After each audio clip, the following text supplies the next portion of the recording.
And the vision that was planted in my brain still remains within the sound of silence. That was not so bad. Great. Hey. Rivals the original. We should have tried to do the harmony there, but that's pretty hard. That would have been helpful instead of leaving me out on an island on my own. But c'est la vie. Here we are. Welcome to the Stoner's Point of View, show where we provide high-level analysis of music and movies and our impressions of such while high on legal Canadian cannabis. My name is Brett. I'm here with my co-host, the TP Tower of Power, Terrell Parker. How you doing, brother? I'm doing great, man. I'm doing great. I'm so excited to be here. I love this movie and this song. And last but certainly not least, we got Big Philly Style. Phil Froze, how you doing, bro? You know, just kicking it, bruv. Sorry, I still got a little Guy Ritchie in my system. No, you know what? I am thrilled. I am the meat in a Simon and Garfunkel sandwich right now, just like I've always dreamt it, and I am thrilled, boys. Well, that's sweet. I'm pretty excited too. As you'll no doubt know, because we posted in the title of our episodes, we are doing The Sound of Silence by Simon and Garfunkel today. And we'll also be doing George A. Romero's Day of the Dead. That's right, Day. Oh my God, I am so excited about this one, boys. This is one of my favorite movies of all time. I've watched it I don't know how many times. Like I said in the last episode, I have it on DVD. I am pumped. Have you guys seen all the other movies in the trilogy? Yes. The Romero's original trilogy. So question for you, before we get into the meat and potatoes of the song and stuff. Mm-hmm. Let's do a poll. What is your favorite Romero zombie flick out of the first three? From Night of the Living Dead, Dawn of the Dead, and Day of the Dead. The first three. I picked Day of the Dead as well. Yep, Day of the Dead, just like, yeah, with a bullet. No zombie joke intended there. And I'm prepared to explain exactly why. But before we get into that, I just want to kind of, do some housekeeping around here. Like to kind of keep it loose around. Is this where you fire me? Well, yeah, Phil, we gotta get rid of you. Right? We've been talking, and you butchered the hell out of that Australian last week so bad. I'm sorry, Connor. I'm sorry.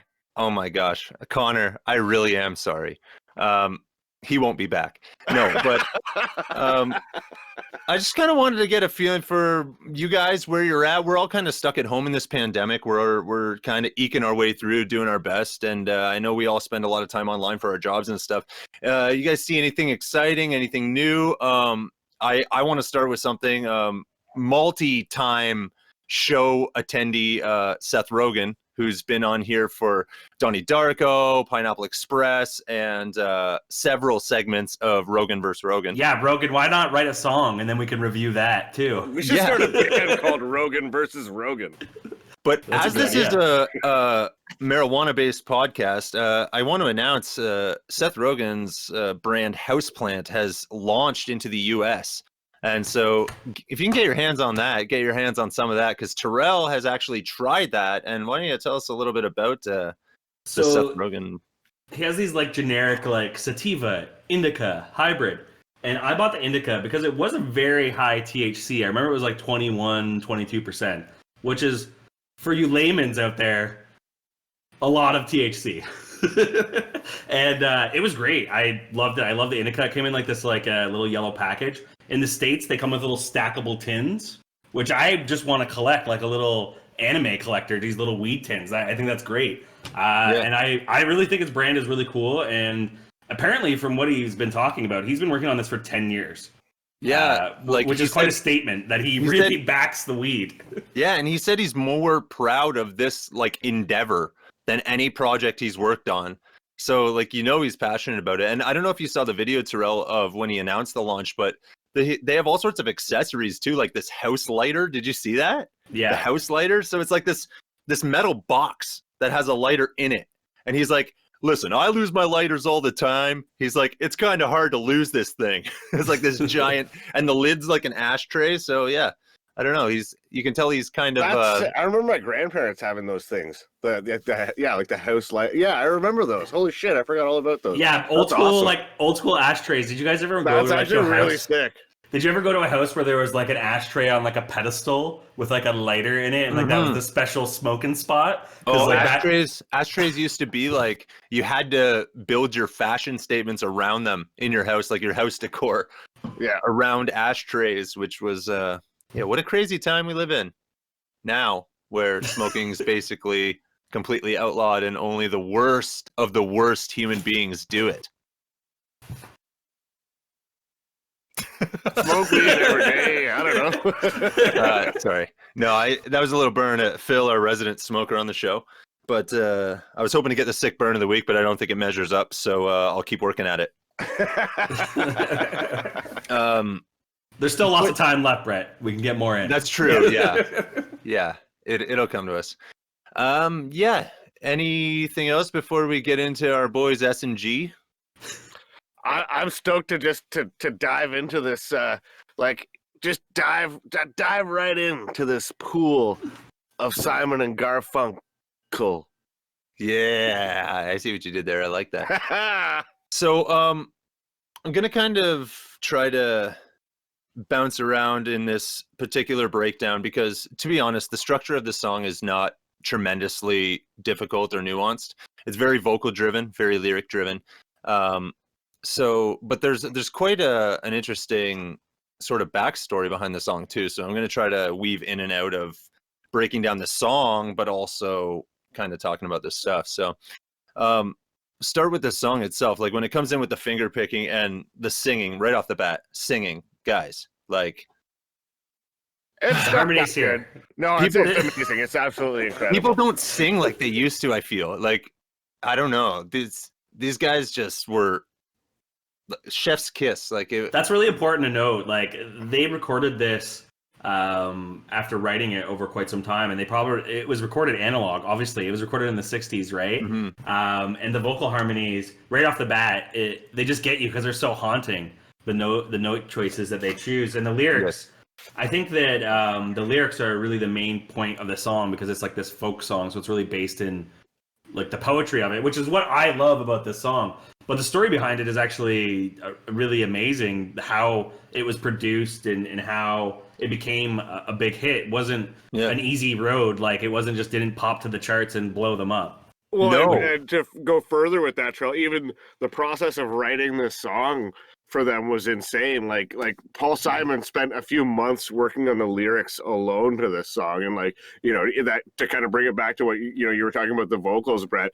The vocal performances in this song are insane, but also just like the lyrical content, like it's just poetry. Like it is true poetry in a song, which I guess every set of lyrics technically is, but it's just absolutely beautiful and amazing, and it's a song that I'm so familiar with throughout my whole life, but like listening to it again and appreciating the vocals and the lyrics, it just gave me a whole new appreciation for it. It's used in so much media. Like one of my favorite memes of this song is the sad Ben Affleck meme. So remember when Batman and Superman made the movie, and there was this meme going around because it got bad reviews, and you see Affleck, he's all crying and shit, and then they would. Yeah. You would slowly hear it coming in. Like and the song would come on. And I gotta mention, The Sound of Silence has joined the multi-time SPOV club because it, I believe, was in old school when Frank falls into the pool. Yeah. So, congrats, S&G. You've made it to the multi-time Stoners POV club, and I'm sure you care so much about that. And talking about this song too, like in a movie that it's in, it actually was used in the movie The Graduate, which is a sick movie, and it that was one of the reasons why it actually blew up, which is interesting because there's two versions of it. Did you guys listen to the acoustic version, or did you listen to like the full band electric version, or did you listen to the Disturbed version? No. I have most of my notes are about the Disturbed version. I'm just gonna let you know right now. I want to get to that, but it's interesting. Couple notes on what you said there, Cyril. Number one, yes, this song appeared in The Graduate, but it was kind of like Mrs. Robinson was the the Graduate song. Like that was the one that they used like most prominently, and this one was kind of like an after edition, but ended up being arguably just as impactful. But the cool thing, yeah, you were saying there's the two versions. So they wrote the acoustic version, and it was on an album, and nothing really happened, right? Like it broke the band up. It didn't blow up. They broke up. But what it was originally called, "The Sound of Silence" at 3 a.m. on a Wednesday, right? Or something like that. But then this producer put like some extra stuff to it, ended up putting it out there on like college radios, and it took off and just started to catch all this steam, and eventually ended up on a Billboard chart. And they found out about it after it was there, and were like, whoa, we have to like go and do an album now to capitalize on this song while we can. And it's wild to think that they were done. They were ready to call it quits. Yeah, well, I don't know about you guys, but I found myself like because I started out listening to the acoustic version, and then I'm waiting for that snare hit, like in Restless Dreams up, pop, like I was just waiting for that the whole song. I'm like, oh yeah, it's the electric one I'm thinking of, and I kind of had amalgamated the two of those versions in my memory, and then finding out like how like Buddy just like without their permission is just like, I'm gonna make this a rock song, and how hard that must have been to do back in the day to actually you're having to actually take tape and I believe they slow it down actually a little bit, or he had to in parts because it wasn't perfectly in tempo because it was just an acoustic song, right? So there's a funny story about how they overdubbed it because Bob Dylan in 1965 was recording Like a Rolling Stone, and the producer, this Tom Wilson guy, he kept Al Gorgoni is his name, and the drummer Bobby Gregg from the Dylan sessions, added another guitarist and a bassist. And they basically the reason why you conflict the two songs together is that it's one song and then it's the same song with these other dudes jamming over it, really. And it's kind of genius if you think about it, because at that time on pop radio, the song like Mr. Tambourine Man by the Byrds was charting high, and Wilson heard this, and I think this is kind of genius as a producer. He heard this and he's like, yo, I can sell this. Yeah. And I love money to be made here. I love that about this song, and I think it was good for Simon and Garfunkel because they broke up because they were actually getting made fun of. They would play this, and they would play at Folk City and these other places in New York. And there was this folk singer. His name's Dave Van Rock. I'm reading here, and he said that Sound of Silence actually became a running joke for a while there. It was only necessary to start singing "Hello, Darkness, my old friend," and everybody would crack up. Yeah, which is hilarious. I had read an interview with Paul Simon talking about that, and he's like, they thought we were a comedy act, and it is really like it kind of happened under. It was kind of a bit of a shady thing to do, but it worked out in the end. Without their producer having done that, they'd be a footnote in music history, if even that. Because this song was their lead single, and it did nothing for them until that rock version or the electric version came out. Right. And I mean, I'm glad it did, because like the song is actually pretty good. Like, I mean, yeah, it's the electric version that kind of is the one that I'm most fond of as well. But still, like, the actual songwriting of it is good. I love how the vocals kind of transpose into each other, and there's not really defined parts. It's all kind of one big sequence, and it has that minor drop, which is kind of like the chorus, I guess you could call it, where it drops to a minor note and does the Sound of Silence part. But like then it repeats the cycle, and it's almost like the sequence is so, like, it's so long, and that you can loop it, and you're still not like sucked back into like, oh, they're just looping this part, you know what I mean? It doesn't feel like that. It feels like it's actually going into a new part, but that's just because of how well written the chord changes are. Like, the progression was really great. It reminds me of Childish Bambino, that song Redbone. Like, it's not a complicated or like really crazy song, like guitar wise or musically. And that's the same thing with this song. But the riff, even the guitar playing, is so catchy, like the little minor chord that it starts with. Yeah. I think it's actually played on the 6th fret with like a capo. and it's like an A minor to start, and it's like really, really great song, and the riff is really awesome, and I can imagine, you know, Simon sitting in it. Apparently he wrote this in his bathroom. That's where he used to like to write. And that's what the song is apparently about, like the sound of silence and writing. And I think later it was interpreted about being able to connect with other humans, which I think is like, I think that's kind of revisionist even of Simon and Garfunkel. They probably went back and were like, how do we give this song some deeper meaning? How do we make it, see, I don't know about you, but that just screams that, because like, there's no way a 21-year-old writes the lyrics like, you know, and the people bowed and prayed to the neon god they made. What? Yeah. Killer line. Such a good line. And what I love about how they consistently change the vocals is that's what keeps it fresh. Yeah. You know what I mean? Like the musical part can be kind of a looped part.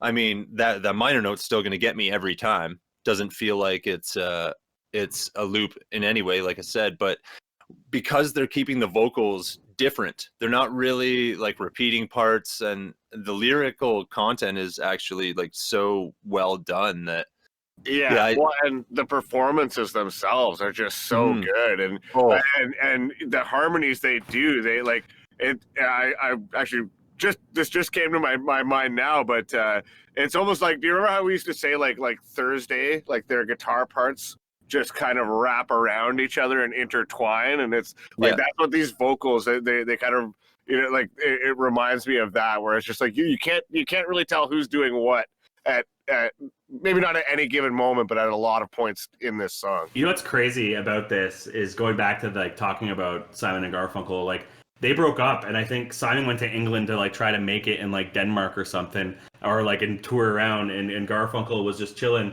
And the song became this huge success. So Simon like returned to the United States to record a new album at Columbia's request, because they got a record deal because of this song. And he later described his experience learning that the song went to #1. And he repeated this in lots of interviews where he said, he's like, I'd come back to New York and I was staying in my old room at my parents' house. Artie was living at his parents' house too.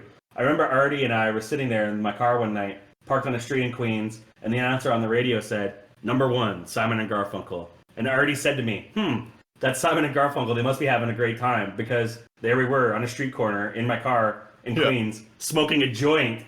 We didn't know what to do with ourselves. And imagine, that's probably true. Like imagine we were in a band and we were like, hey, our band is kind of shitty apparently, and everyone hates us. So let's go back. Let's go back to our normal lives. And you're just chilling at home, and then like I call you guys and we're like, hey, some guy reproduced our song, and now we're kind of a huge deal.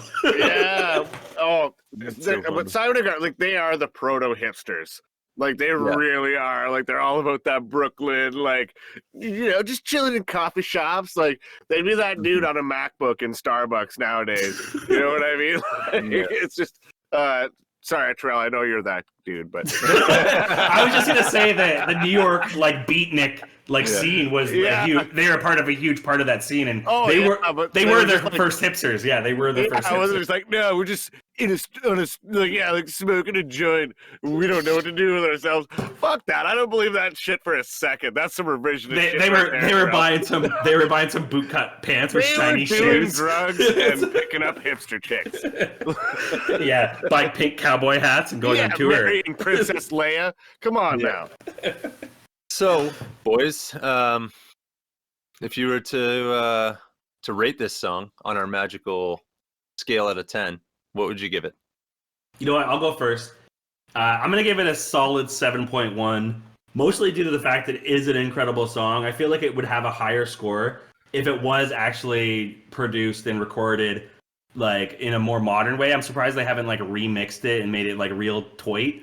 Like that's all I can say about it. It is an amazing song, and every time I hear it, I think the thing that gets me about it is it's been in so much pop culture, and it's such a powerful song. The way it evokes like this like dark, weirdly kind of weird vibe about the song, and to think it was like recorded in the '60s. That's so long ago. It's you know, like 65 years ago. And so I give it a high rating, but I feel like the thing that really like lowers it a bit is just the production. To my mind, being a guy born in the 80s could be, you know, a lot better, in my opinion. Yeah, I'm going to have to agree with you on that, Terrell. Even with the electric version especially, I find the production on that pretty lazy actually. Like this, like when the snare hits, like I always remembered it as being like this gunshot of a sound, you know. And then I'm listening to it like through like, you know, good equipment, and I was like, wow, that sounds super weak. And I believe it only comes in on the right side. I don't even think I think it's panned all the way to the right. And I was just like, oh, you know, that's a little sloppy. But that aside, I'm gonna give it a 7. It's a timeless classic, you know, either version of it. And you know, it propelled that band, or you know, or at least Paul Simon to great heights. And you know, it's not my favorite Simon and Garfunkel song. And I do hope that we revisit Simon and Garfunkel in the future on this podcast. We will. But yeah, this one gets a 7 from me. Great song. It's timeless, and it launched these guys into you know, the upper echelons of music history, or music legends. Right. Yeah. I'm gonna go a little bit higher because like sometimes when we consider the time period, it can be a detriment because we listen back and we're like, that's not, you know, up to the standards that we remember it, or that's not, you know, where it should be. And I do agree with that when you guys said that. But one thing like that kind of blew my mind is how crisp and impeccable the vocal work is in the song. And being able to do that on tape in the 60s with just you and a buddy is, I can't even fathom the monumental task. Yeah, it's pretty mint. Yeah. There are even some parts that are on the verge of being sour, but they're still just so tasty. Yeah. And so I'm going to give it a little bit higher and give it a 7.8 out of 10. For me, it's a perfectly fine song. It's incredibly identifiable because of the looping, but they do such a good job of it. And so for me, it's a great example of when a cookie cutter structure is done right and done well. And so for that reason, I'm giving it a 7.8. Boo, boo, boo, boo. Nice. And that's The Sound of Silence. Ah, I see what we did there. Yeah. Good thing my furnace wasn't on.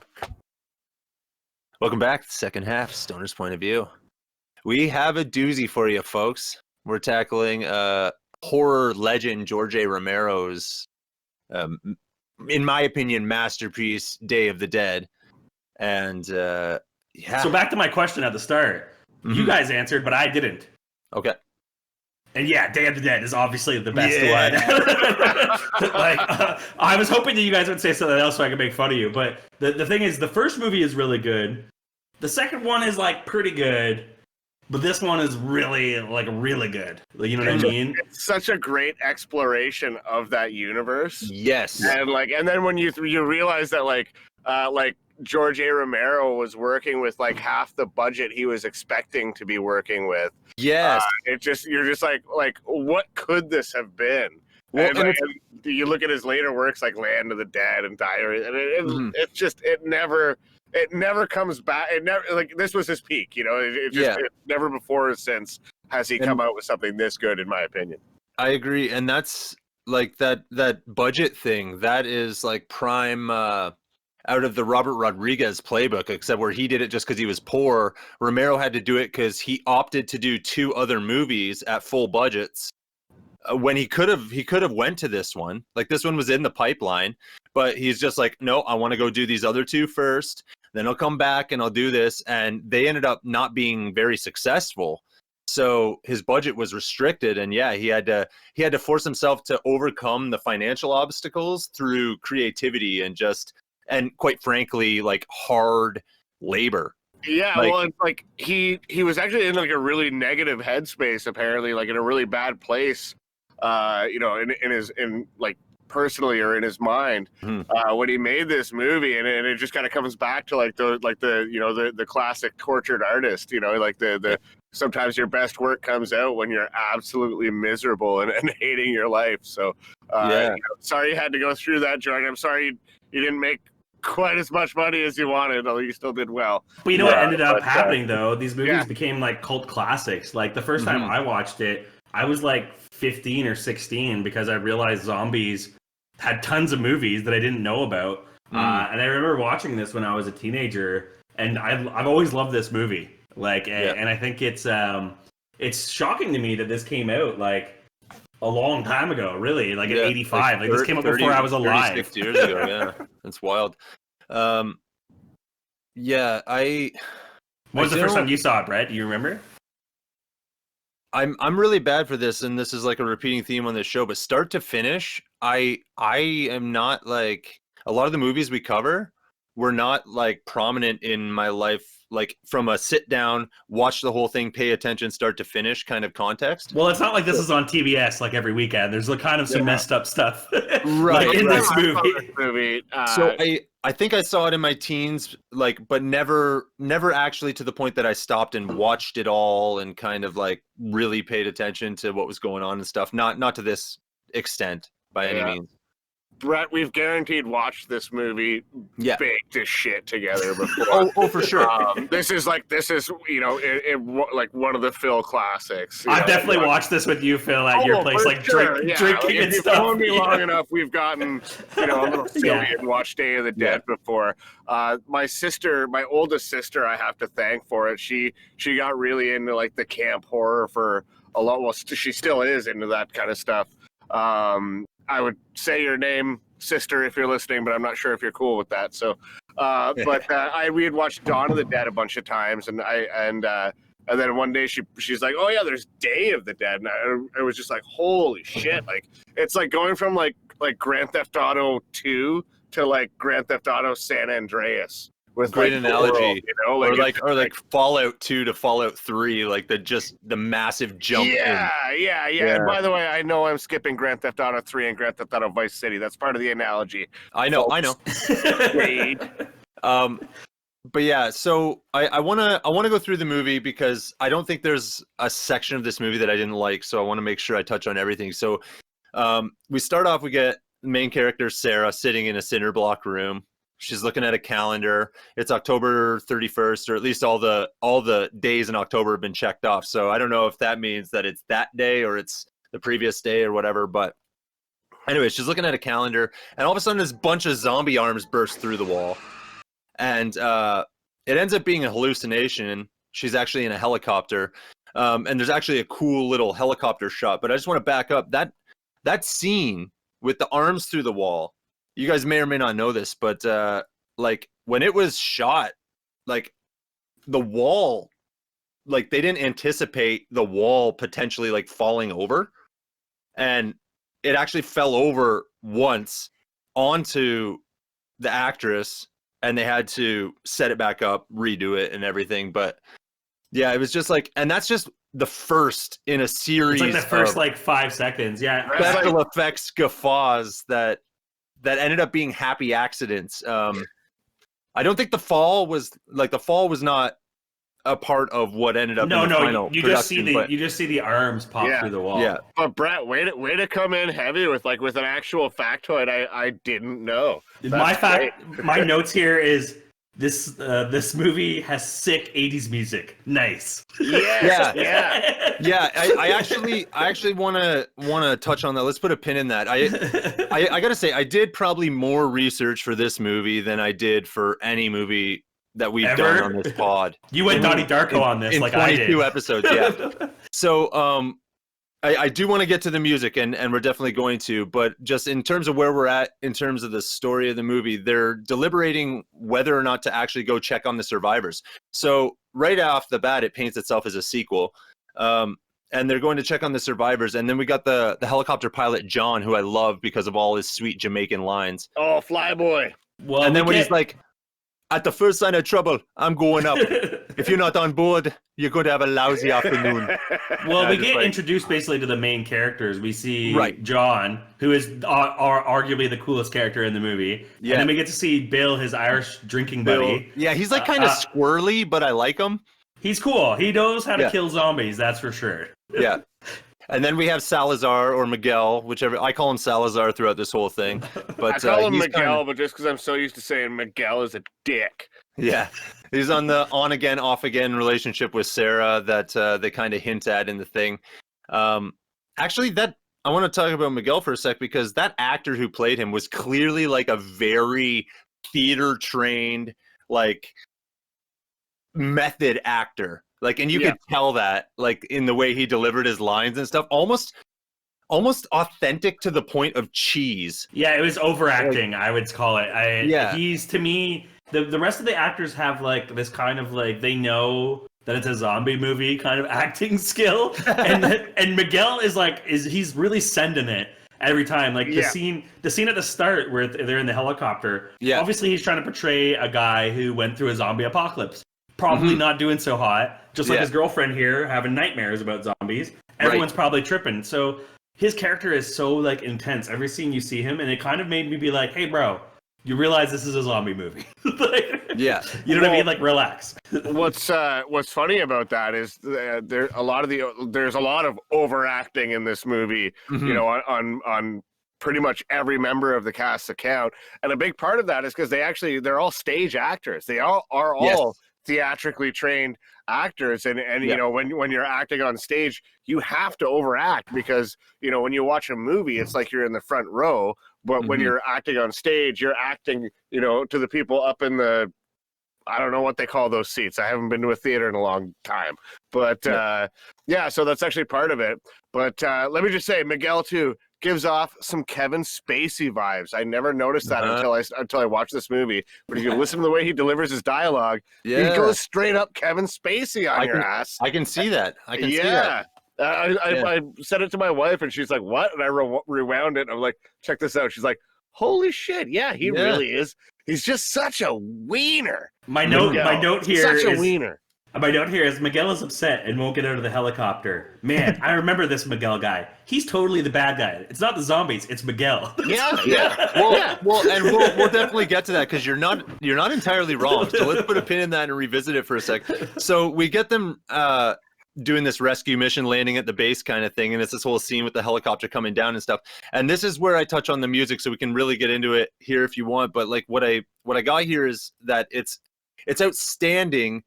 And it almost seems, and this is how I word it, delightfully out of place in spots. Like, it's like, is that the kind of music that I would use for a zombie movie in this particular spot? And sometimes I'm thinking, maybe it's not, but maybe that's not a bad thing. And in fact, like George Romero commented on it and said, like, people were saying to him, oh, the music's a little bubbly in spots. And he was like, yeah, that, to me, that's kind of the charm of it. Yeah, he was saying it's got that tropical jazz. What was the synth they used? It was like a Juno or something? Prophet 5 synthesizer. Prophet 5, yes, that's right. It was I have a VST of that, by the way. It was almost entirely done on the Prophet 5, and they used a Kurzweil piano for the strings and Lindrums, actually, for the drums. Yeah, but Lindrums are basically like, they were invented in the 80s, and like guys were like, hey, you know what we don't need anymore? Drummers. We got a Lindrum! Every song was wrote with a Lindrum back then. It was a staple for 80s music. I want one so bad, like an actual... But, sorry to cut you off. An interesting thing about how they actually recorded this soundtrack is I guess they did it like as they were editing it. So they'd edit a scene together and be like, yo, here's this, write a track to it. It was even actually a step above that. They shot the scenes, a B-roll of the scenes as they were doing the actual scenes on a handheld, and then they'd pass the tape down this like chute to the Beat Lab, and the composer would get this tape and basically score the movie on the spot.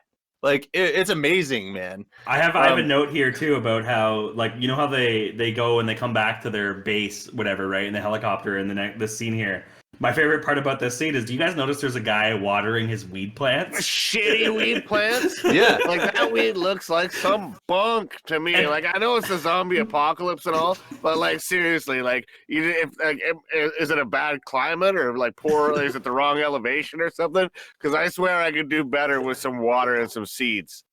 I love it, though, because it kind of introduces you to the army guys, which are, like, all of them are the worst, basically. And I think we should take a moment... I was gonna say we're gonna take a moment here just to acknowledge there's a lot of stuff in this movie that is not appropriate for children. We didn't mention this. It's not appropriate for people that don't like to see blood and guts and don't like to hear cuss awful words cuss words and racial slurs. It's really messed up, actually. The stuff that is said in this movie. All these sensitive little people that watch a zombie movie. Sorry about the content. What it kind of ties into here is I have in my notes, this might be a sweet zombie movie, but it's still an 80s movie. And like it was very 80s, from the music to like the staging to the wardrobes and everything. Like you didn't get that timeless sense of this is a timeless zombie movie. You got the sense of this is an 80s zombie movie. And I guess that kind of has its own charm and timelessness to it, because the 80s are like a very revered decade.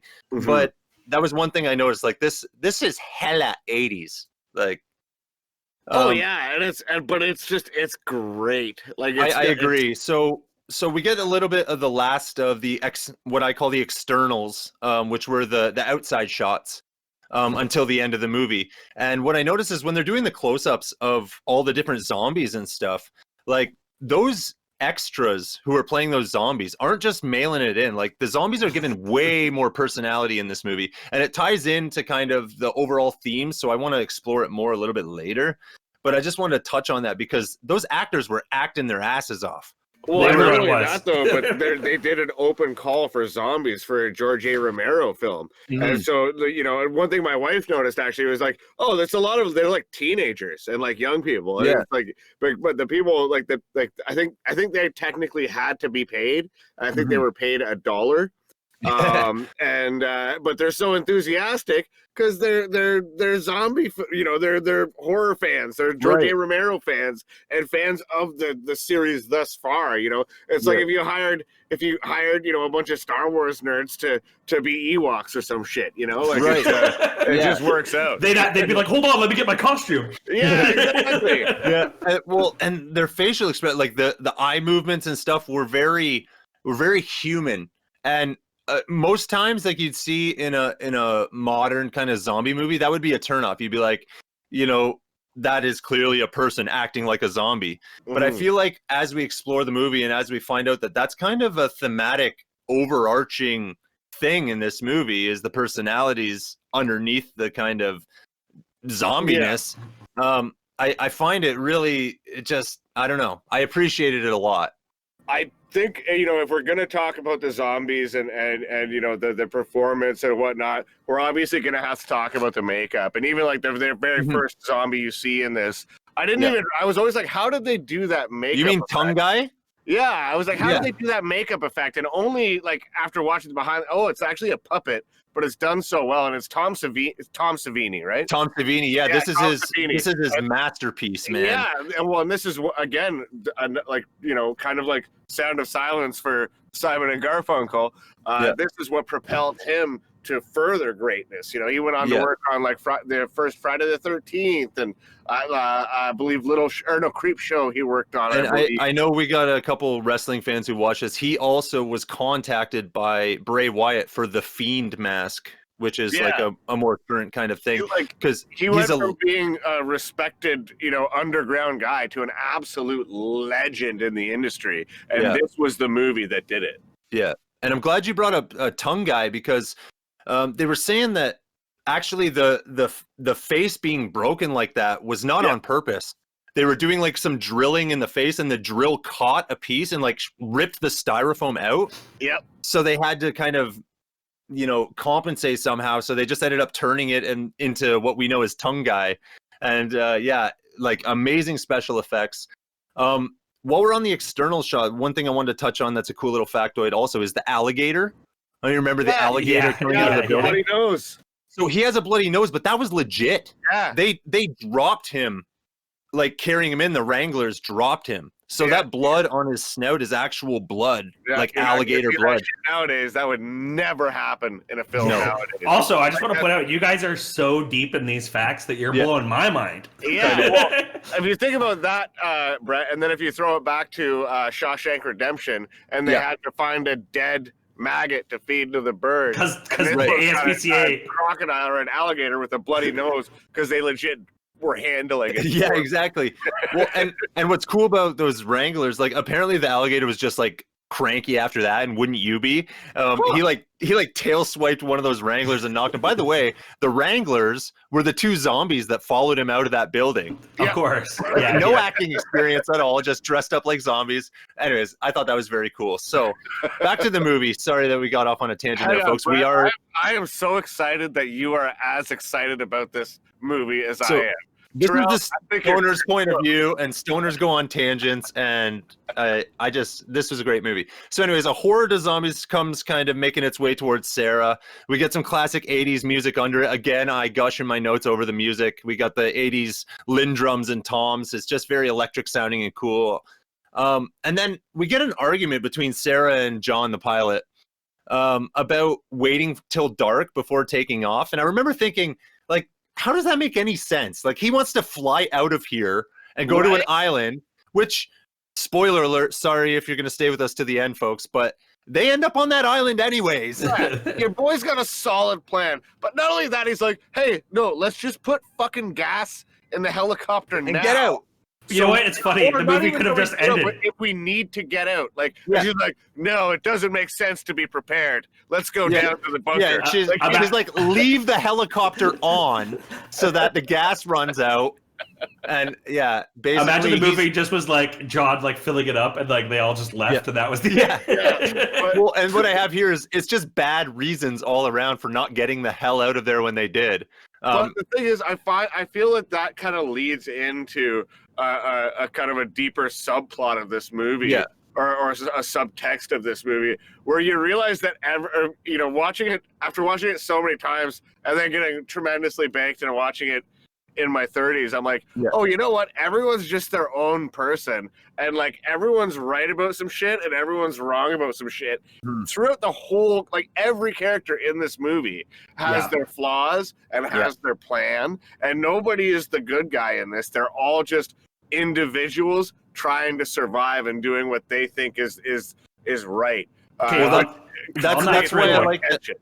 Sorry, I was going to say on that thread though. I was just going to say, so like, once they do get back into their base and they're all in, they get put on this like mission to go get zombies for studying. Right. And okay, I just want to talk about like how everyone is right and wrong, like Phil said. I don't know about you guys, but if I was part of a military group and they were like, hey, your job is to study zombies, and part of that job is endangering yourself by using this rickety ass thing to catch them, I'd be like, it's a no for me, dog. I'm flying to that island with John. Oh, yeah. You see this AR-15? Me and my AR-15 friend don't give a fuck about your scientific research. Well, and not only that, like, you scientists are beyond brilliant, and you can't think of a better way to corral these zombies than with this old beat-up rickety that's what I mean. Like, they could have dug pits or something, and they could have just fallen into a pit, and you could have pulled them up. That's what I would have done. And like, I'm glad we're here, because this is where they originally get stationed with these dickhead military dudes, Steele and Rickles, who are great characters, by the way. You know what? Let's stop here for a sec. You guys, we did this last week with Snatch. Let's do it again here. Favorite character in Day of the Dead? I'll go first. All right. Okay. My favorite character is obviously John, because he's hilarious. I like the most hilarious characters. I also like John because he's one of those guys that you're like, I would not want to mess with John. Out of all the people in this film, John kind of seems like he would kick my ass. So that's why I'm saying John. It's such an obvious choice in this movie. It's John. It's Flyboy. What I love too, because his plan isn't just like, he's like, yeah, maybe we'll go south. He's like, we go south, make some babies. You know, he's like, fuck your man. He's a bitch. You know, I got swagger and a fucking helicopter. Let's go do some bumping and grinding. Well, he literally said, we'll drink until we die, basically. Let's get it on. You know, I guess like my choice obviously has to be John, but I gotta give a runner-up shout out. I should have probably waited till later to ask this question, but I gotta give a runner-up shout out to Bub. Bub is pretty funny. I think he's my backup character, and we'll get to Bub. Let's just hold off on that because we're not there quite yet in the story. But anyways, we get a scuffle with Miguel here, who's freaking out, and Steele and Rickles are just like pissed off. He almost like gets one of them killed, and so Steele grabs him and actually holds him over like the zombie cage, and is like just chewing him out. Finally, Sarah quiets them down with her Uzi. and they back down, and then we get Sarah back at the room with Miguel, and he like has a meltdown, like slaps her a couple of times, and then breaks down crying, and she tranks him while he's crying, takes full advantage of his like mental state to massacre his physical state as well. Like, okay, so like I there's just no better way. Like Miguel is he's such a bitch in this movie. He's just so he's the annoying. bad guy. He's the bad guy. He sets not the bad everything. guy in the normal way. Like he's a bad guy. Like he's just like the word we have in German, or the dialect of German. My family's he's so nash. Like he's just like no, you bitch, get out of here. Well, and like so limp wristed. in the world of wrestling, it's called go away heat. Like when you're an actual bad guy, you get heat by like making people actually hate you, and that's a good thing. But then every once in a while, you get a guy that gets the go away heat, which is when people, they don't dislike you in the way that you're supposed to dislike a bad guy. They just want you the hell out of their screens and out of their buildings. You know what he reminds me of is I won't tell you what it means, but go look it up later. In Irish, there's a slang for that type of guy, and it's called a gee bag. Go look it up. So then, hang on. He's with Sarah too. Yeah. Which does like who's amazing, who's a badass chick. The term, not if you were the last man on Earth. Mm-hmm. And she's the last. Like, there's some. You know, you got Flyboy over there, and she's like, no, I have to stick up for my boyfriend who cries all the time and beats me. Like he clearly is punching way above his weight, and I don't mean that literally, although he kind of is doing that too. But yeah, he should not have a girl of that caliber. That's definitely for sure. So we get introduced to the scientist Fisher and Rhodes, who's now in charge. Rhodes is a great character as well, by the way. So he's in charge after their former commander Cooper died. We get a little bit of info dump on that.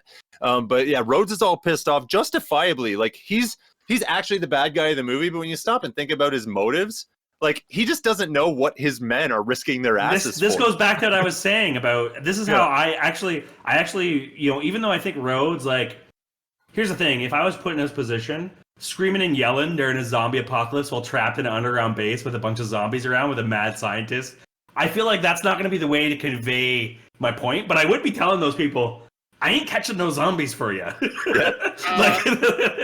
You know, actually, Terrell, that brings me to an interesting thought that I had while watching this. So these people have been locked in a building together, seeing no one else for a long, long time, and start getting on each other's nerves. It kind of sounds like the last year of my life. Not for me. I live alone.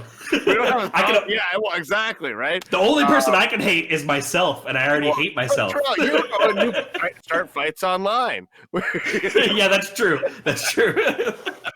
So yeah, just kind of the madness of that, having lived through this lockdown for the last year, just it made this hit on another level for me. That's right, true. Yeah, right.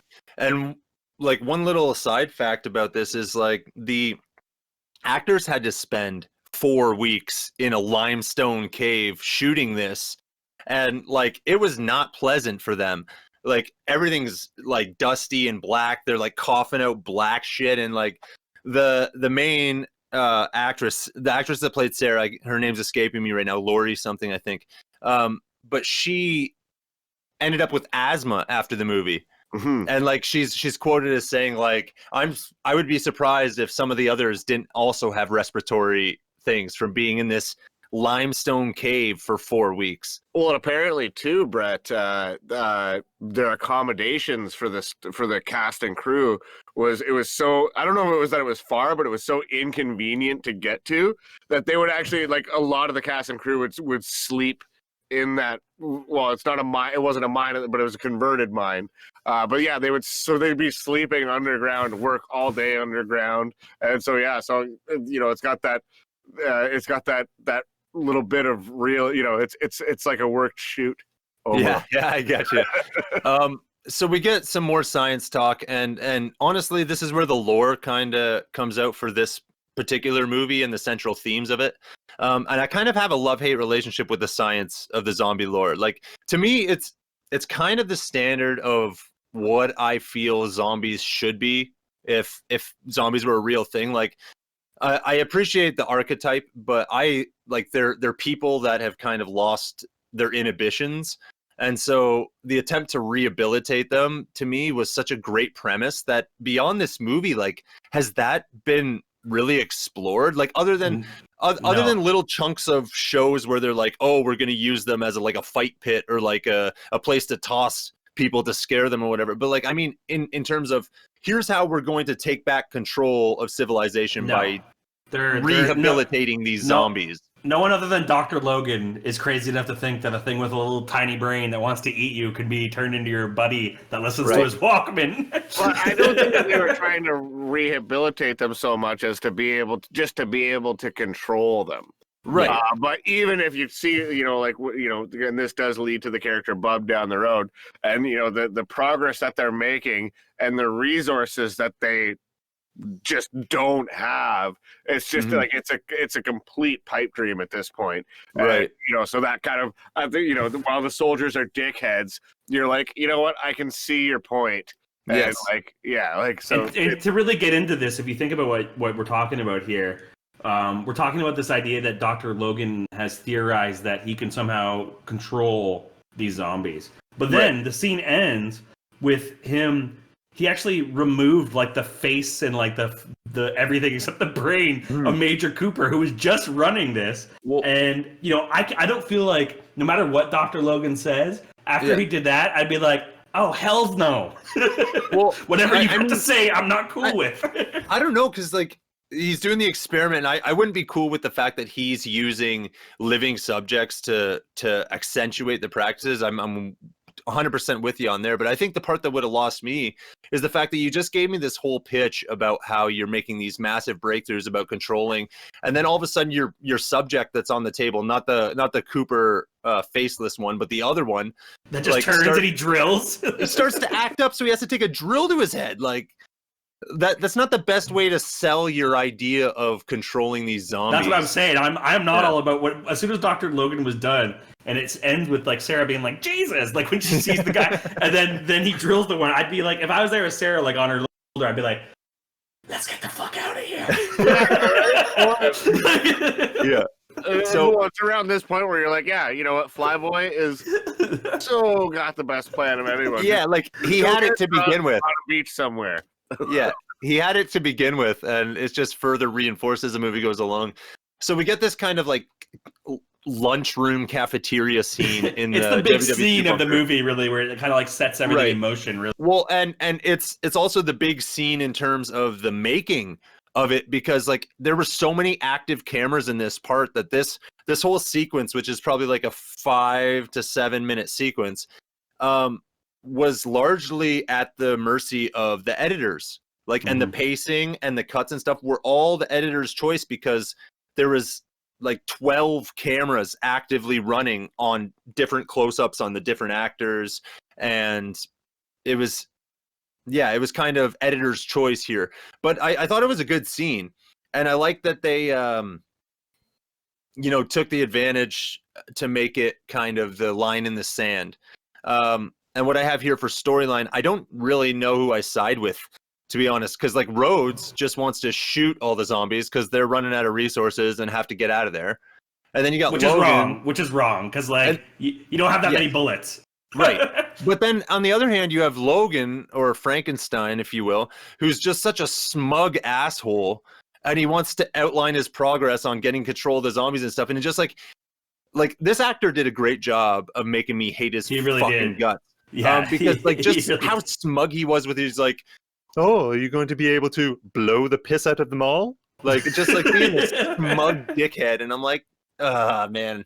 Anyways, my note here is I say, oh, I remember this is the big scene with everyone arguing. Turns out Captain Rhodes is a bit of a psycho, but the Doctor is more of a psycho. Yeah. But at least he doesn't want to murder everyone like Captain Rhodes. Yeah. Well, but the thing, I feel like Captain Rhodes is just like I feel like he started out the most sane of all of them and had to deal with this bullshit to the point where he's like, I will fucking shoot you. Imagine Dr. Logan always being, wherever you go. Get us killed, I protect you literally every day, all day. And you're like, no, the zombies can be our friends. Like, I'd get a little crazy too. Phil, Maybe not, like it gets a little rapey, I think, at one point with some of the soldiers. Maybe not go right in this part, yeah. But I'd get. I'd probably get a little nuts. I'd get a little. I'd say some things maybe I didn't mean. You know. Phil, imagine I'm Dr. Logan and I kept on saying to you this every day. Where would you go, Phil? Where would you go? I'm gonna get in the helicopter after I shoot you in the head. Yeah.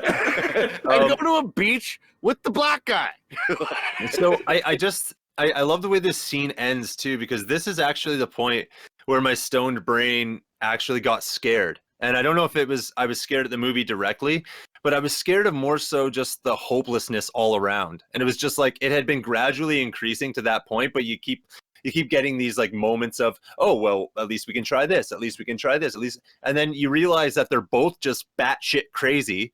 And the fear actually comes from like, oh, we actually don't really have a way out of this.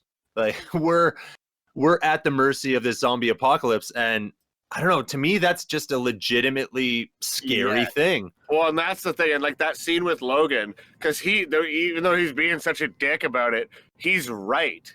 And everyone realizes it's time to abandon hope, you know, and just survive. And it paints that stark reality. And it's funny because too, like, you know, you're getting scared and it's a zombie movie. And then when you think about it, you're like, we actually haven't really seen that many zombies at this point. And you barely do for most of the film. And you know, it's still frightening, but it's just the concept of that threat and of that hopelessness. Romero always does that in his films, where it's more about like the human. I think that's what makes zombie movies really cool, is like how humans control themselves during these events is usually typically more dangerous or hopeless or you know, worse for their situation than the actual zombies. And this movie is exactly like that. Like, because Dr. Logan, his idea of like controlling the situation is by continuing to do his research so that he can control the zombies, which, like I said earlier, I think is nuts. But to Rhodes, you kind of sympathize with him because, you know, he's trying to control the situation to survive and like, you know, move past this. And, you know, it doesn't end up working out for anyone. And my favorite part of this scene is when it ends, John goes, he's like, you better start worrying now. And like, he's right. Like, they should have left right then. Well, and Sarah's still trying to make the case about how they should keep up the work and like it's their only salvation and stuff. And John and Bill are walking away at this point. They're like, we're going to go get drunk. And I love John's line here where he's like, people got different ideas concerning what they want out of life. And I'm just like, yeah, that pretty much sums up where we're at in this movie. It's just everybody. Well, I believe that's the scene where John breaks it down to Sarah. And he's like, listen, they're not going to shoot me because I'm the only one that can fly this helicopter. Him, they're not going to shoot him. I can't remember why. Right. You what do you have? What do you have to offer? Like you can't keep running. You can't try to run shit when all you have is an idea that nobody agrees with and no guns. And the reason why they have this conversation is because Sarah breaks up with Miguel and she goes to hang out with those dudes to get drunk. And I love that scene that you're talking about, Phil, right here. I love this scene because of when John like gives that speech to Sarah. I love when he does that. You ain't never gonna figure it out. It's not mankind's job to figure that out. And he's like, so like, it's like spooky voodoo shit. You know what I mean? You're like, oh shit. Like John is right. And I think that's one of the reasons why I like John. He's like the only character that is like philosophical and has like a bigger kind of viewpoint of what's going on than everyone else. Yeah. But also the thing is he has that philosophical viewpoint, but his plan of action is the simplest. Let's get the fuck out of here. And enjoy what life we have left. And meanwhile, it's such a simple, basic, like just covering your basic human needs. And meanwhile, he has the most profound outlook on things. So it's an interesting hyperbole. I don't know, whatever. What I really like is like, you were mentioning, Terrell, when they get to John has a few good monologues. Like he has the part that Phil was talking about where he breaks it down for Sarah, but then when she comes back to the Winnebago, he has that like existential conversation, and it's really powerful. He's like basically saying that they're being punished for trying to figure out too much. He's like, we got too big for our britches. I was really big fan of that, and it just made me more of a John fan than I already was. So then we get some more of the science scenes with the behavioral stuff, and we see Logan like kind of in his element. With And Bub. like we get to see me Bub. Yeah, we get Bub here. To train the zombies, you have to reward them, and that ends up being the guffaw for kind of the third act of the movie when shit starts hitting the fan. But we get a scene before then with Bub and the razor and the mirror, and I love the lore there because like he's testing the razor on himself. He's like tasting the blood from it, and then he sees himself in a mirror, and then. I don't know how I feel about this. I guess I can put it to the forum. Zombie with a gun. I mean, that's the big climax of this film, right? Like Bub won't salute the military guys won't salute Bub after he remembers. Like, you want me to salute that bag of pus? Yeah, and I think that's what makes the movie kind of so like perfect and campy and really great, because in the end, it turns out Bub really does remember how to be Bub. Yeah. And it turns out Bub was a military guy. I remember taking more issue with that, like, earlier in my time with this film, you know? Like, because you were used to a different type of zombie. Yeah, and now that I watch it again for the who knows what time, yeah, I'm like, you know what? I get it, and you know, I feel like I've also developed I think a bit more of a understanding or an appreciation for what Romero was going for. So I can understand your point there, like about being conflicted about that. But now I'm just like, it's Romero. And the way he explains it, it's campy and it's cheesy, but it still works, you know. But I am a staunch defender of the cheese, like if it's done well, and I think this was. Like, and I think the fact that they use that to vilify Bub and kind of give him a skinning the cat moment by making Rhodes such a dickhead about it and refusing to salute him and stuff. All of a sudden now we have sympathy for Bub, who like the zombies are the bad guys and we like Bub. But yeah, at this point, like Logan is just starting to sound completely insane, like more so than he was before. And because he's starting to like get hysterical about it, right? Like he's so giddy over the reactions and stuff. Anyways, and we kind of have the turning point of the movie here where there's the mishap at the zombie corral there, and a couple of the army dudes end up dead, and basically it boils down to... It's Miguel's fault. It's Miguel's fault. Exactly. And like, Miguel, you see how he fucks up? Miguel, again, is a dick in the same way he's a dick for the rest of the movie, where you're just like, why did you do that? Like he just is like, he's just like, oh, I'm just gonna let go of this. And he's just like, let's go of it.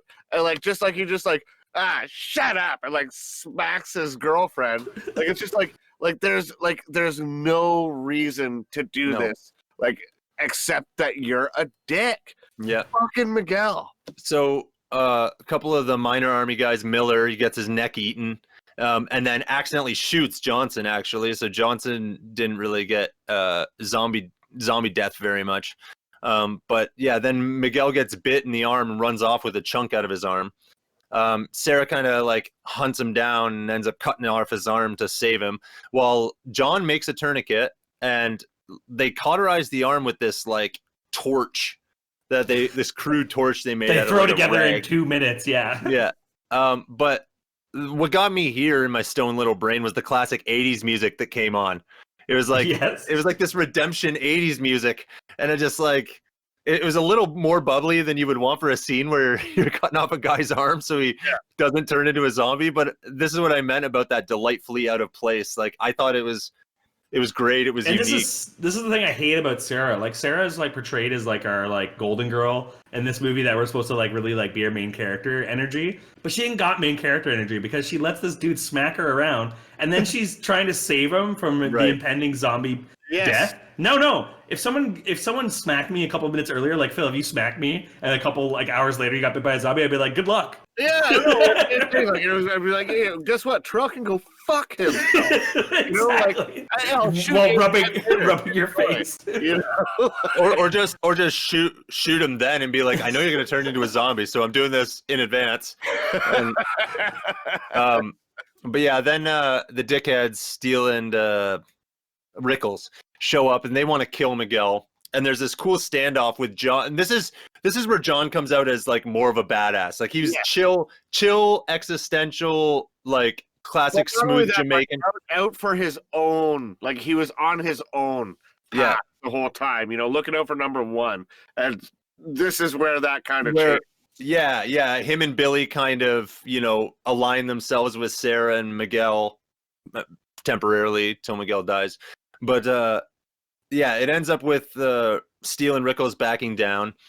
They drop Miguel off and leave him with John, and then Bill and Billy and Sarah have to go to the lab to see Dr. Logan. Yeah, well, to get supplies for Miguel. But where the clock comes in here to kind of add the suspense, because you always need that clock for suspense, is basically Rhodes and them are like, we're going to destroy those specimens tomorrow.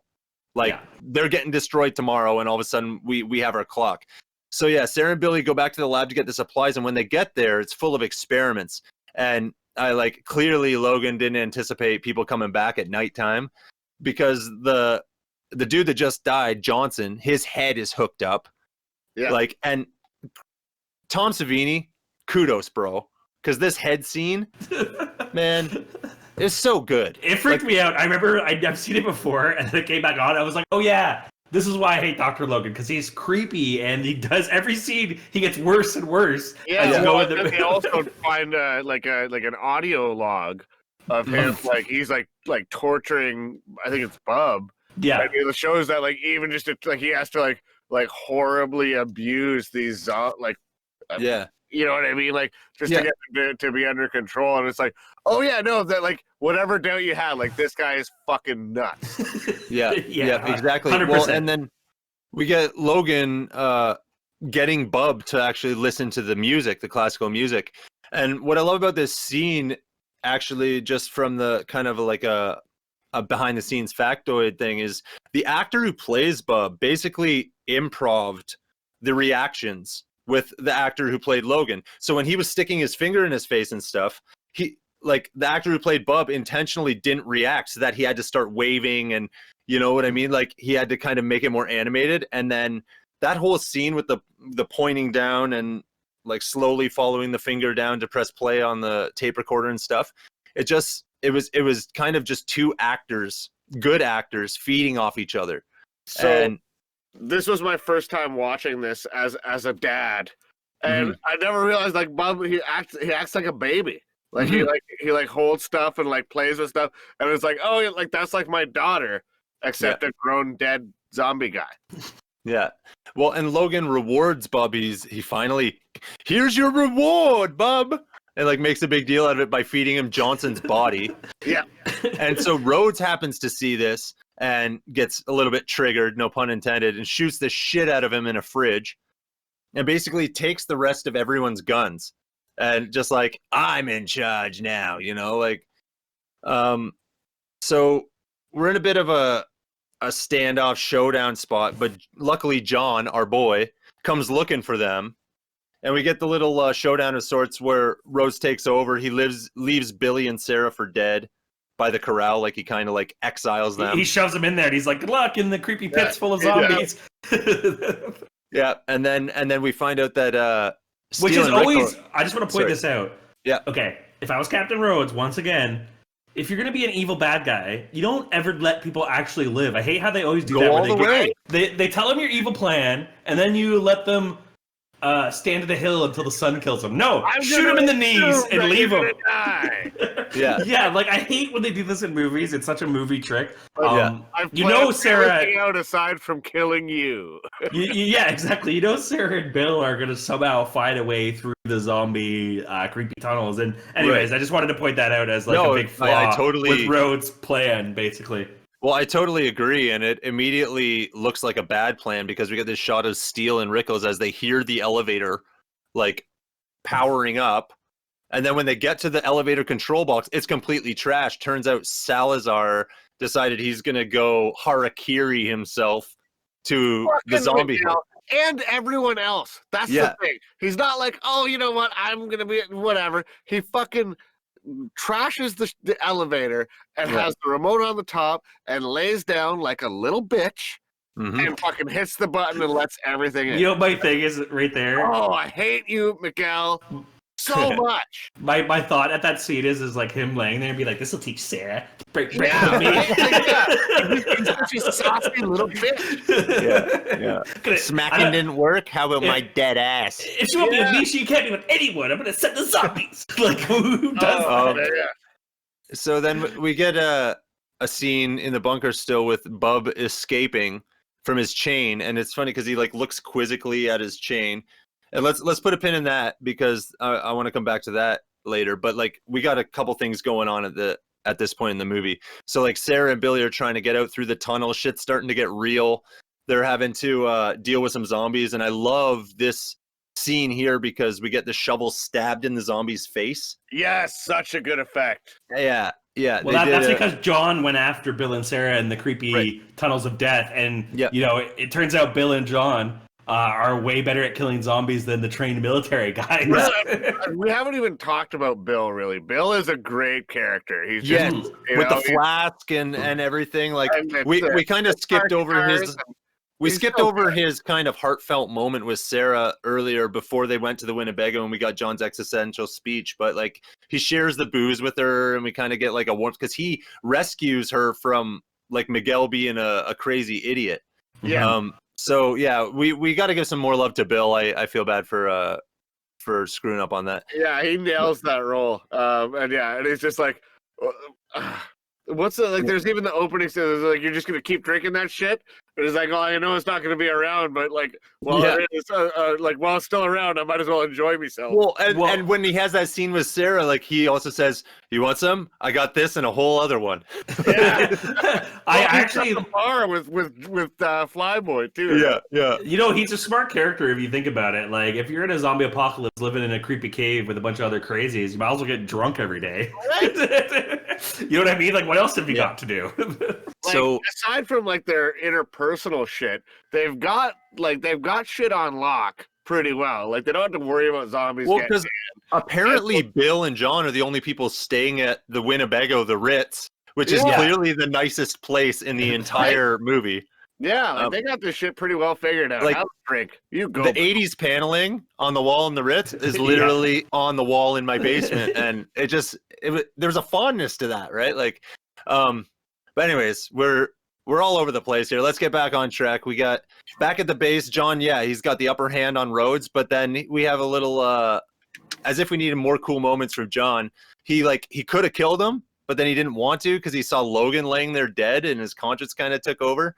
So instead, he takes off to go rescue Sarah and Billy. And one note here, just again about the filmmaking and just that kind of aspect, is like the red lights in the bunker and the way they light those tunnels in the bunker. Yeah, so cool. Is actually insane when you think about it, because we don't notice that as like a casual viewer, but anybody with filmmaking experience knows that you have to have like immensely bright lights very far away to get that effect. Like it's very hard to light up a tunnel the way they did there.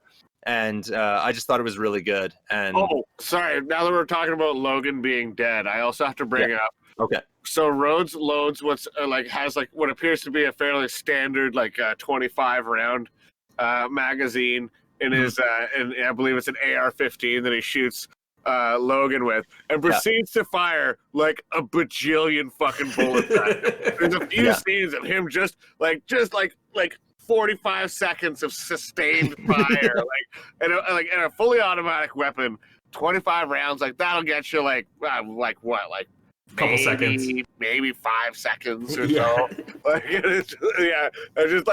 It's just so overkill. And you're like, at first you're like, do they just not? Oh no, it's not that I don't know anything about guns. It's that it's George Romero that's supposed to be cheesy. Right. Yeah. So I think that death kind of sets us up for after Miguel kills himself. He gets all ripped apart, and then the zombies get in there, and then all the military guys are getting shot. So you're kind of getting set up.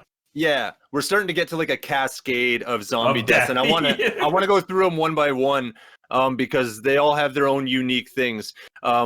So right before that, we get Rhodes. He escapes. Like John's took off, so now he's by himself. He escapes, and then we get the scene with Bub seeing Logan dead. And the thing that got me here is initially when he sees Logan's corpse, he doesn't know he's dead, and you see he's so proud he got off his chain. That's what he's trying to show him. he's trying to show him his chain, like as in, aren't you so proud of me, Dad? I got off my chain. Yeah. And then he sees him dead and he starts to show this grief. And then I don't know, man. It tugs at your heartstrings a little bit. You have a dad and you start having all these feelings and shit. Yeah. It sucks. But then he sees some guns, and now Bub's out for revenge. Oh, yeah. Another feeling that maybe zombies shouldn't possess, but he does. And so now we get this consistent scenes of the zombie gore deaths. And so let's start with Miller, because when he gets ripped apart, it's insane. Like, he gets ripped apart. His scream ggets higher pitched as his neck is ripped apart. And it's funny because I watched an interview. I don't know if that's how necks work.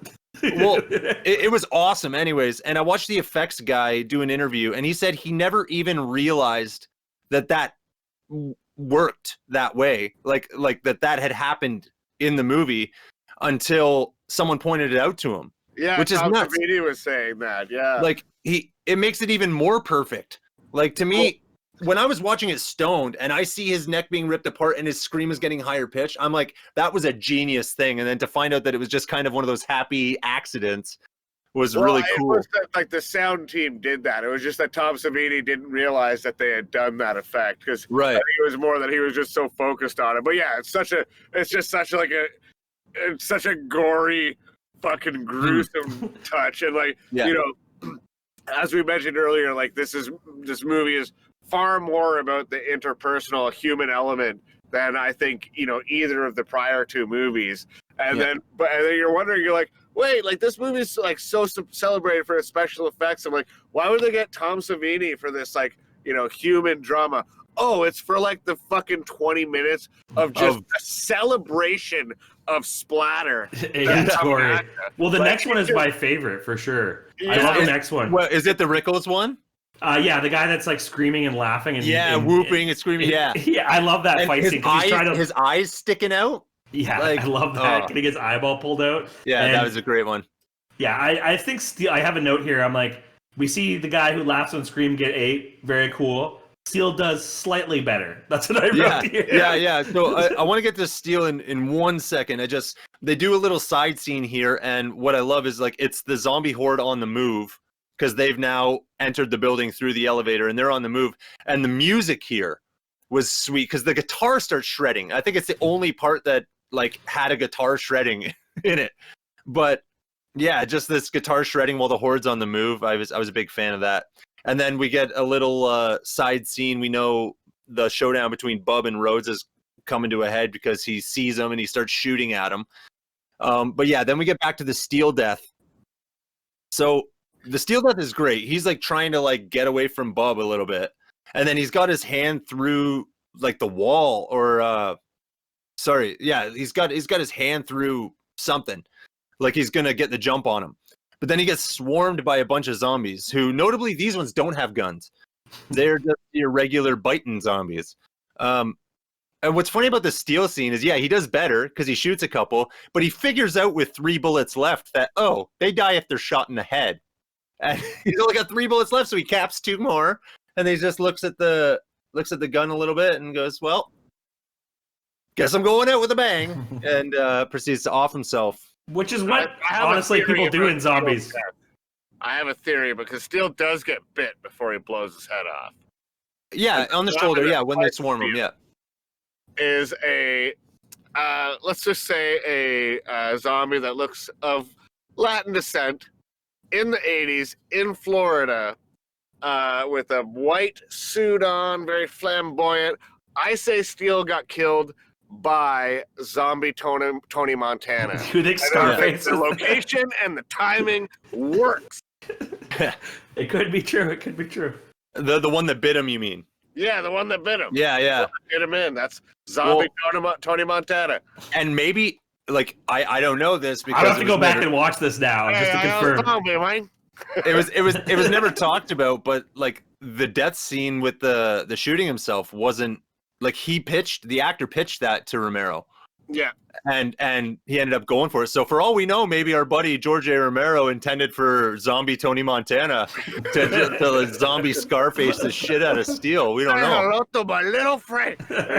So it doesn't work that well, but but yeah, so Sarah and John escape. They light up a bunch of zombies with machine guns, and they end up running out of bullets too in the like silo kind of ladder well thing. I love the 80s beat here. I also know the 80s beat during the ladder climbing montage. Amazing. Probably the best. Because the beat 80s. is done with synth, which is so cool. Like I love that 80s style.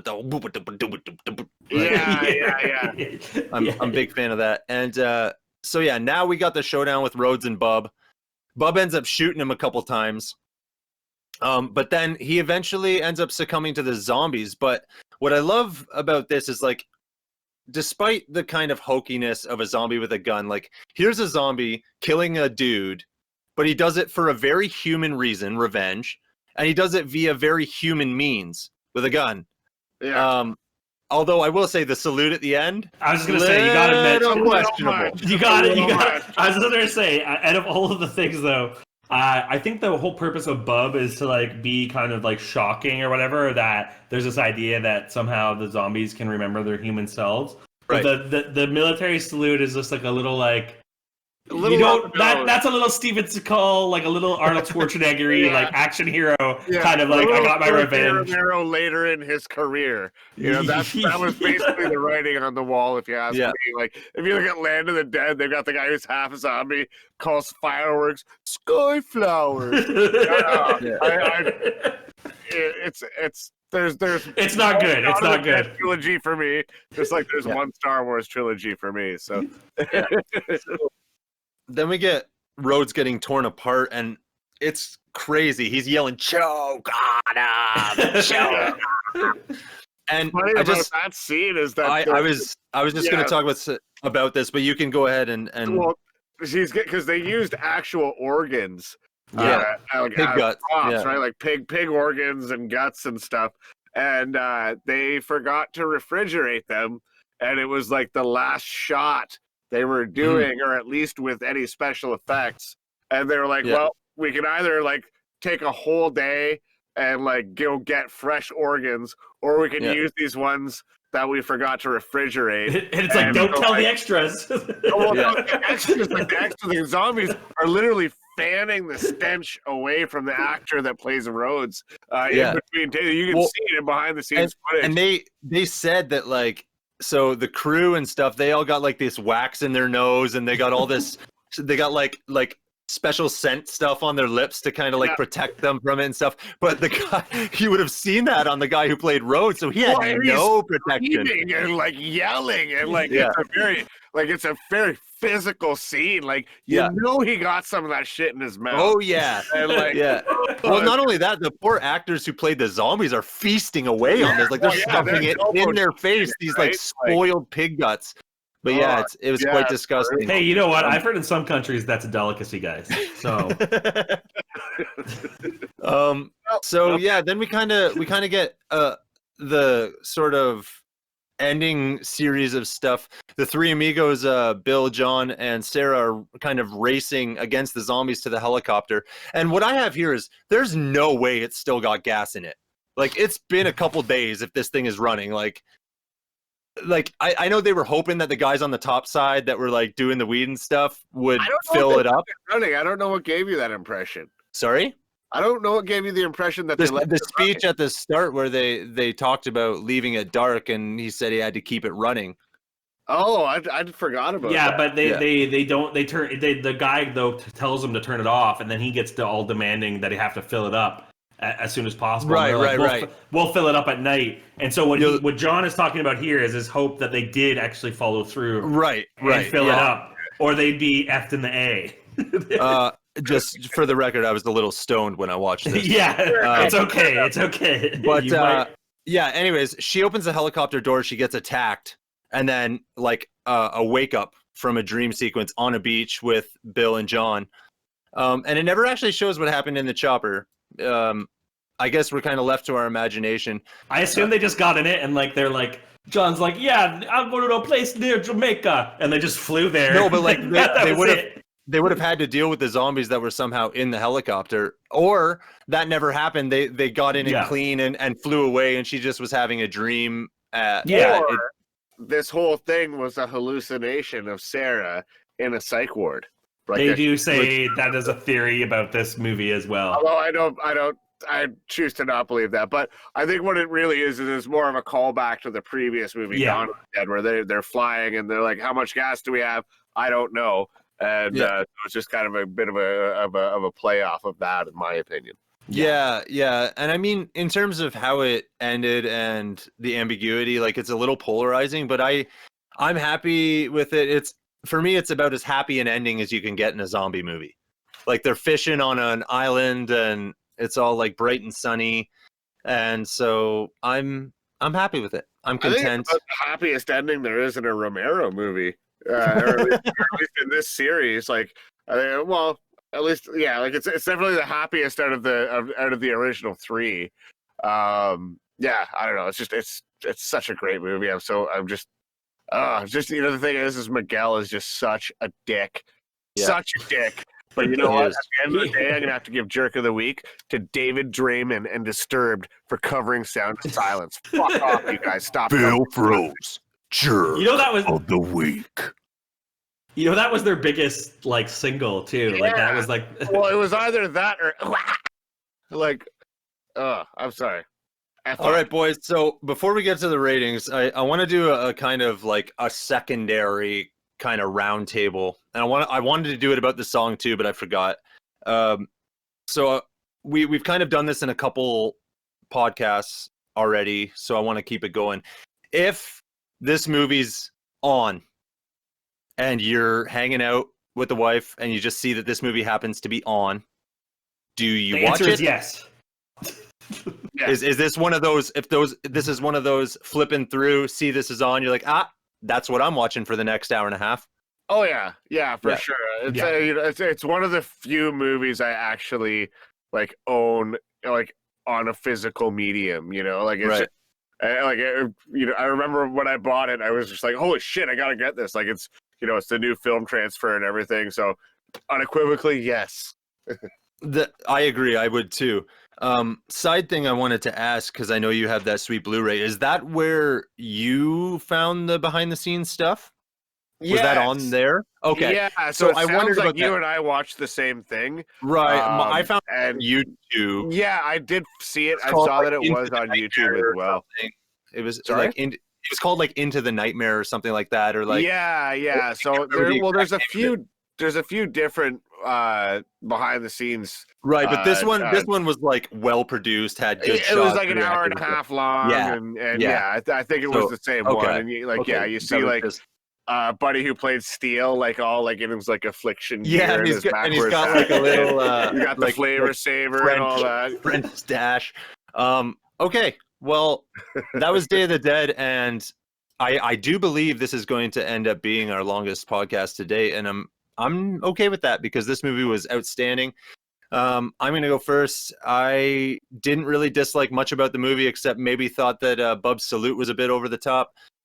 The rest of it, the effects were awesome. The music was awesome. I even liked the acting, even though it was campy and like very theatrical, like we said. I don't think that took away from it at all. I think it if anything, it added to it. So I'm going to give this an 8.3 out of 10. I'm gonna, you know what, this movie again. I've been so excited to this. I've never been as excited about an episode as this one. To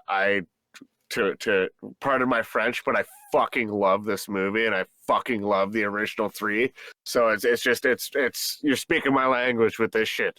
So I'm gonna give it an 8 out of 10 because I'm just not as generous with my with my ratings as Brett, but all that this movie does, it does well, and it might even, to the casual observer, to the first time watcher, you might put it on and be distracted by the cheese, but it will draw you in and you will believe this universe by the time it's done with you. So it's so good.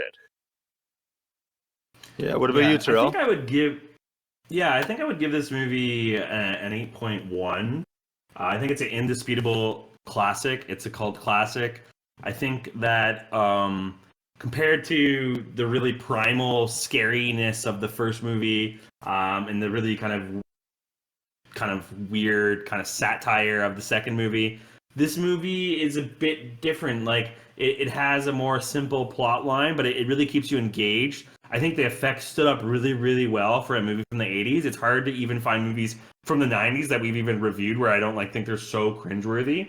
And I think what I like about this movie is that it has a really original kind of feel to it. It feels like no other zombie movie before it or after it really kind of touched on the movie. And I would recommend this movie to any kind of zombie enthusiast. And I would also say that even though it was less successful than the other films that came out before it, it's by far the best zombie movie by Romero. And I think that it's a great movie that it literally should be a more known movie. I feel like a lot of people haven't seen this film or don't really know a ton about it. And so, yeah, that's why I'm giving it an 8.1. I would definitely again. And I love this movie. It always just makes me so happy to watch it. Yeah, well, it's do you ever watch a movie, for instance, Scarface, not to bring that up again, but you watch that and you're like, I want to further explore this universe, I want side stories on this. And I feel that this movie just delivers that. And it actually overtakes the original two. It's just such a great exploration of that universe, but it's also a departure from that formula, but does it in such an interesting way, and just explains so much about that universe so well. It's just I've yet to see that replicated in any other film franchise, I think.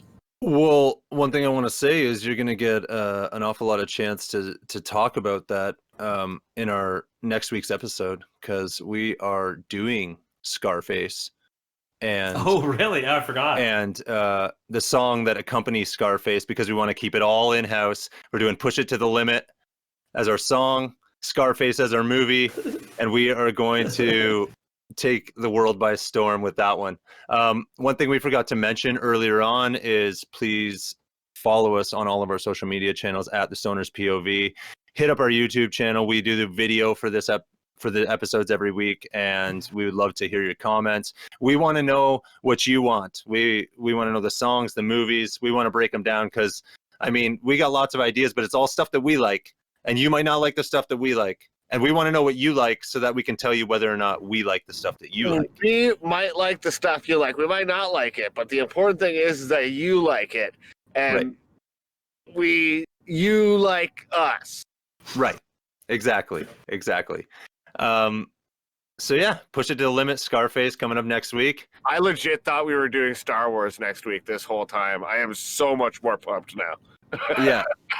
So I can understand that, and people, if you wanna tune out now, you can, because I'm gonna just explain the situation here.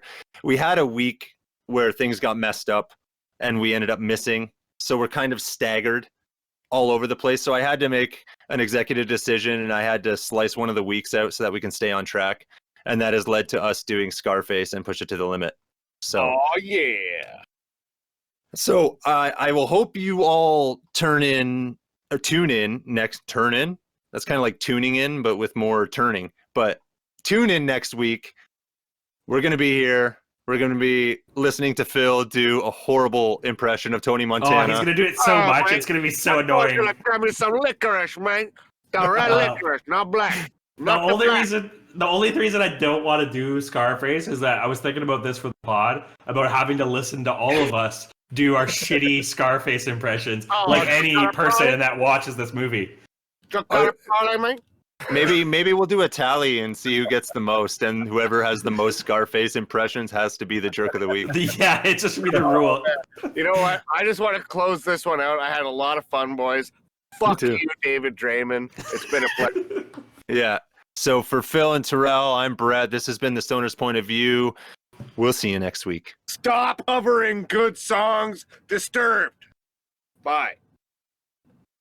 I'm running this monkey farm now, Frankenstein, and I want to know what the fuck you're doing with my time.